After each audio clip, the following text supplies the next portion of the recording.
বিসমিল্লাহির রহমানির রহিম। আসসালামু আলাইকুম। এগ্রিকালচার নিউজের নতুন একটা পর্বে সবাইকে স্বাগত জানাচ্ছি। বন্ধুরা, আপনারা জানেন যে সারা দেশে বন্যা চলছে।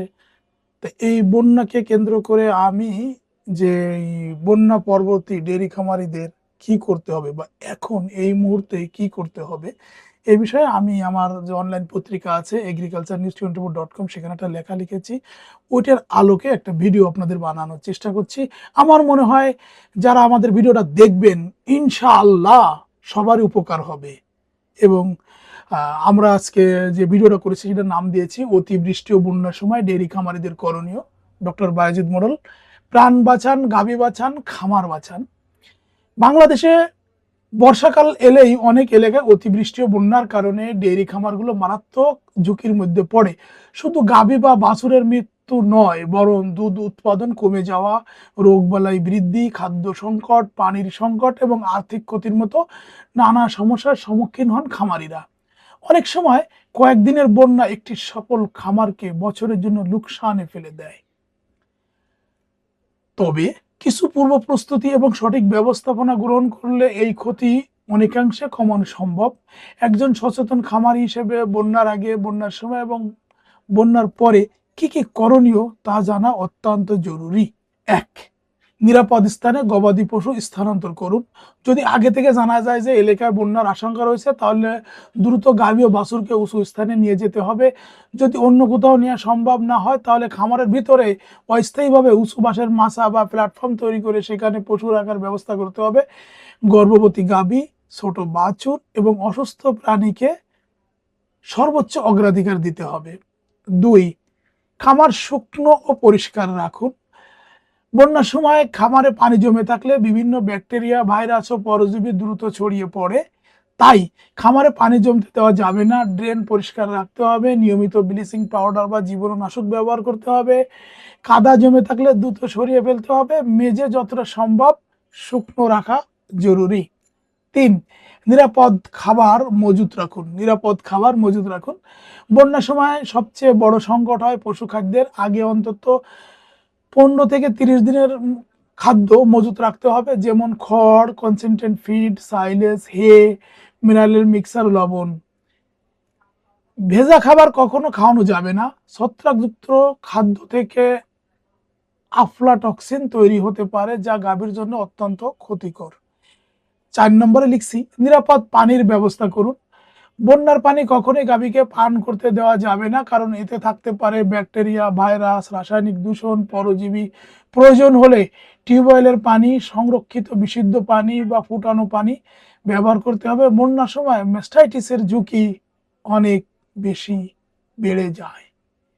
৫ নম্বরে কি লিখছি, দুধ দহনের স্বাস্থ্যবিধি মেনে চলুন।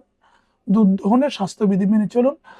দুধ দহনের আগে হাত ধুতে হবে, বাট পরিষ্কার করতে হবে, পরিষ্কার কাপড় ব্যবহার করতে হবে, পরিষ্কার পাত্র ব্যবহার করতে হবে। দুধ দহনের পর টিট ডিপ ব্যবহার করুন। দুধ দহনের পর টিট ডিপ ব্যবহার করলে সংক্রমণ থেকে অনেক কমে যায়। ৬. রোগ প্রতিরোধে বিশেষ সতর্কতা। ৬. রোগ প্রতিরোধে বিশেষ সতর্কতা। বন্যার সময় নিচের রোগগুলোর ঝুঁকি বেড়ে যায়, যেমন ম্যাস্টাইটিস, নিউমোনিয়া, ডায়রিয়া, ফুট রট, লাম্পি স্কিন রোগ, এফএমডি বা খুরা রোগ, পরজীবী সংক্রমণ। তাই নিয়মিত পশু পর্যবেক্ষণ করতে হবে। অসুস্থ পশুকে আলাদা রাখতে হবে। দ্রুত পশু চিকিৎসকের পরামর্শ নিতে হবে। ৭ নম্বরে আমরা রাখছি টিকা ও কৃমিনাশক নিশ্চিত করুন। আবারও বলছি, টিকা ও কৃমিনাশক নিশ্চিত করুন। যেসব টিকা নির্ধারিত সময়ে দেওয়ার কথা সেগুলো বন্যার আগেই সম্পন্ন করার চেষ্টা করুন। প্রয়োজন অনুযায়ী FMD, lumpy skin, black quarter, anthrax ইত্যাদি টিকা স্থানীয় প্রাণী সম্পদ কর্মকর্তার পরামর্শ অনুযায়ী দিতে হবে। বিদ্যুৎ ব্যবহারের ক্ষেত্রে সতর্ক হন। যেমন ৮ নম্বরে লিখেছি আমরা, বিদ্যুৎ ব্যবহারে সতর্ক থাকুন। বন্যার সময় বিদ্যুৎ স্পৃষ্টে পশুর মৃত্যুর ঘটনা ঘটে, তাই নিচু বৈদ্যুতিক সংযোগ বন্ধ রাখুন। পানির সংস্পর্শে থাকা তার ব্যবহার করবেন না। মোটর বা বৈদ্যুতিক যন্ত্রপাতি নিরাপদ স্থানে রাখুন। ৯. গর্ভবতী গাভীর বিশেষ যত্ন নিন। গর্ভবতী গাভী অতিরিক্ত স্ট্রেস পড়লে গর্ভপাত হতে পারে, সময়ের আগে বাচ্চা হতে পারে, দুধ উৎপাদন কমে যেতে পারে। তাই আলাদা জায়গায় রাখুন। পিচ্ছিল মেঝে এড়িয়ে চলুন। পর্যাপ্ত বিশ্রাম নিশ্চিত করুন। 10, বাছুরকে ঠান্ডা ও ভেজা পরিবেশ থেকে রক্ষা করুন। বাছুর খুব দ্রুত অসুস্থ হয়ে পড়ে, তাদের জন্য শুকনা বিছানা, পরিষ্কার পরিবেশ, পর্যাপ্ত দুধ, নিরাপদ পানি নিশ্চিত করতে হবে। 11, মানসিক চাপ কমান। গাভীও মানসিক চাপ অনুভব করে। অতিরিক্ত শব্দ, ভয় বা দীর্ঘ সময় পানিতে দাঁড়িয়ে থাকলে দুধ কমে যায়, রোগ প্রতিরোধ ক্ষমতা কমে যায়। সুতরাং পশুকে শান্ত পরিবেশে রাখুন। জরুরি ঔষধ সংরক্ষণ করুন। খামারে সবসময় কিছু প্রাথমিক চিকিৎসা সামগ্রী রাখা উচিত, যেমন ওরসেলাইন, তারপরে ইলেকট্রোলাইট, জীবাণুনাশক, ব্যান্ডেজ, থার্মোমিটার, গ্লাভস, ভিটামিন। অবশ্যই পশু চিকিৎসকের পরামর্শ অনুযায়ী ব্যবহার করতে হবে। 13 নম্বরে রাখছি গুরুত্বপূর্ণ ফোন নাম্বার সংরক্ষণ করুন। সবসময় কাছে রাখুন উপজেলা প্রাণী সম্পদ কর্মকর্তার নাম্বার, ভেটেরিনারি সার্জনের নাম্বার, ঔষধ সরবরাহকারীর নাম্বার, খাদ্য সরবরাহকারীর নাম্বার, স্থানীয় প্রশাসনের নাম্বার। জরুরি অবস্থা দ্রুত যোগাযোগ করলে ক্ষতি কমানো সম্ভব। 14 নম্বরে খাদ্য পরিকল্পনা পরিবর্তন করুন। বন্যার সময় সবুজ ঘাসের সংকট দেখা যায়, সেক্ষেত্রে সাইলেজ, খড়, কনসেন্ট্রেট, মিনারেল, ভিটামিন সুষমভাবে খাওয়াতে হবে। হঠাৎ খাদ্য পরিবর্তন করা যাবে না। 15, দুধ বিপণনের বিকল্প ব্যবস্থা রাখুন। আবার বলছি 15, দুধ বিপণনের বিকল্প ব্যবস্থা রাখুন।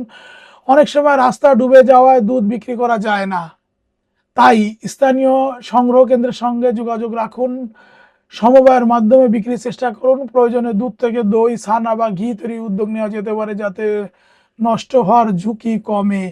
বাছুরকে বেশি করে খাওয়ায়ে বাছুরের পেটে পীড়া বা পেট নষ্ট করে দেওয়া যাবে না।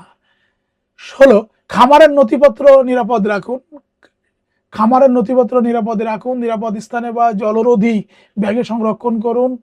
গাভীর রেকর্ড, টিকার তথ্য, ঋণের কাগজপত্র, বীমার কাগজপত্র, ব্যাংক সংক্রান্ত নথি সম্ভব হলে এগুলোর ডিজিটাল কপি মোবাইল বা আইক্লাউডে সংরক্ষণ করুন। এরপরে আছে বন্যা শেষে করণীয়।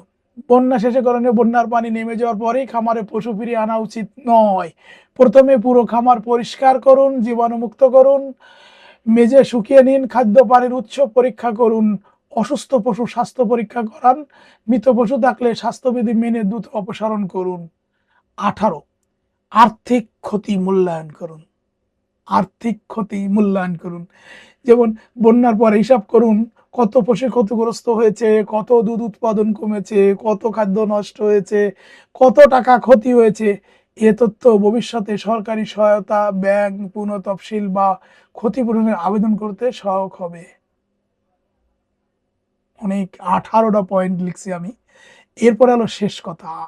শেষ কথা আমরা কি বলতে পারি? বলতে পারি যে অতিবৃষ্টি ও বন্যা বাংলাদেশের বাস্তবতা। তাই ডেইরি খামার পরিচালনার ক্ষেত্রে দুর্যোগ ব্যবস্থাপনাকে নিয়মিত খামার ব্যবস্থাপনার অংশ হিসেবে নিতে হবে।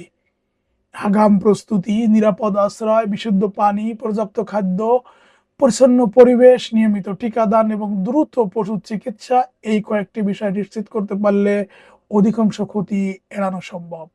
মনে রাখতে হবে, একটি গাভী শুধু একটি প্রাণী নয়, এটি একটি পরিবারের আয়ের উৎস, পুষ্টির উৎস এবং ভবিষ্যতের বিনিয়োগ। তাই দুর্যোগের সময় গবাদি পশুর সুরক্ষা মানেই খামারের জীবন জীবিকা ও দেশের দুগ্ধ খাতকে সুরক্ষিত রাখা। জানি না আমার লেখাটা কতটুকু বাস্তবসম্মত হয়েছে, কতটুকু আপনাদের কাজে লাগবে। আমার যে অনলাইন পত্রিকা আছে agriculturenews24.com, সেখানে গেলে কিন্তু এই লেখাটা পাবেন। সেখানে গেলে আবার এই ভিডিওটাও সেখানে আমি আবার ইনসার্ট করে রাখবো, এটাও দেখতে পারবেন। পাশাপাশি আমি বলবো যে আমার agriculturenews24.com পত্রিকাটা পড়বেন, বেশি বেশি করে পড়বেন। আপনি যখনই বসে থাকবেন, গুগলে গিয়ে agriculturenews24.com নামে সার্চ দিবেন, পেয়ে যাবেন। পেয়ে গেলে আপনি হোয়াটসঅ্যাপে বা ফেসবুকে শেয়ার করে রাখবেন, যাতে পরবর্তীতে পেতে আপনার সুবিধা হয়। আর সর্বশেষ কথা হলো, যারা নতুন ভিউয়ার্স হিসেবে দেখছেন তাদেরকে আমার চ্যানেলটাকে সাবস্ক্রাইব করুন, আর এই ভিডিওটা শেয়ার করে আপনার বন্ধুদের মাঝে ছড়িয়ে দিন, খামারি ভাইদের মাঝে ছড়িয়ে দিন।